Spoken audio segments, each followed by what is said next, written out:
विद्यालयाच्या प्रांगणात एक चांगलं आपल्या भाविकांनी रिंगण घातलं आमच्यासाठी. आम्ही त्यांना विनंती केली की आम्हाला रिंगण पाहायचंय, त्यात अनुभव घ्यायचा आहे रिंगणाचा.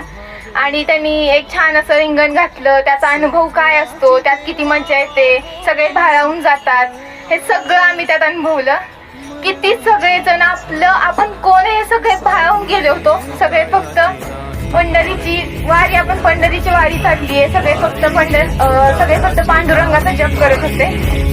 आणि हे रिंगण पहिल्यांदा अनुभवलं, खूप भारी वाटलं. आणि त्यांनी खूप छान असं ते तुकाराम तुकाराम सगळं जप वगैरे करत रिंगण, खूप मजा आली. यांनी आम्हाला खूप म्हणजे काही काळापुरतं आमचं घरचं सगळं विसरलं, दुःख वगैरे सगळं विसरलं.